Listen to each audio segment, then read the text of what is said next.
important point here is that you have a conservative evangelical pastor who's coming to participate in the inauguration of a progressive president. And this is a healthy thing and a good thing for our country. Progressive used to be liberal, if you're playing at home. That was David Axelrod, senior strategist to President-elect Obama, on the selection of Pastor Rick Warren to deliver the inauguration invocation.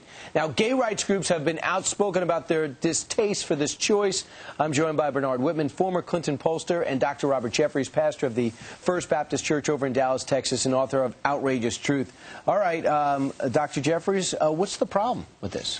I really don't understand what the problem is. You know, I think a lot of the criticism here just proves what a lot of us have believed about liberals. They're all for inclusion, unless it means including somebody who doesn't agree with them.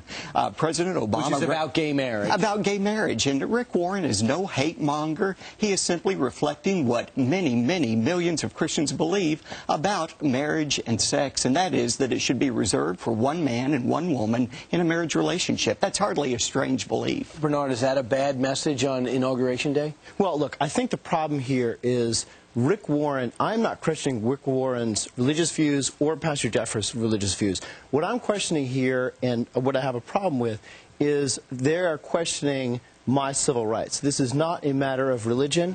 It's a matter of civil rights. And unfortunately, the thoughts that Rick Warren preaches leads to intolerance and hate and even violence, and that simply has to stop in this country. Because he doesn't believe in same-sex marriage? No, because of the comparisons of gays and lesbians to pedophiles and to child abuse promotes divisions within this country, and we need to heal. Is that the Rick Warren you know? No, it's not the Rick Warren I know. First of all, Rick Warren says very clearly, he's reflecting what Jesus said in Matthew 19, that sex should be between a man and a woman in a marriage relationship, and anything different than that, whether it be adultery or polygamy or homosexuality, those are deviations from God's plan. God designed sex and marriage. He knows how it operates best, and he says it ought to be in a marriage relationship between a man and a woman. Just because you don't agree with that, Bernard, does that mean that that's a bad message that Obama's sending out on Inauguration Day?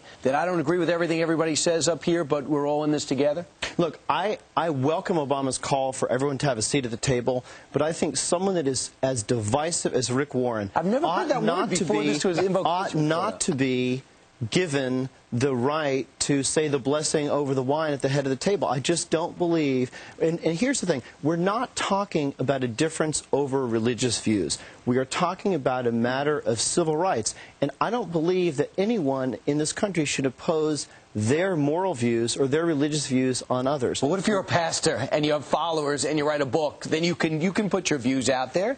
But when it impacts others' civil rights, that's where we have to draw the line. All right, Bernard Whitman, Pastor Jeffers, thanks so much for coming in. Thank and this you. is debate. It's happening at every kitchen table all throughout the holidays, and I'm sure throughout New Year's, but it looks like they're going to go through with it.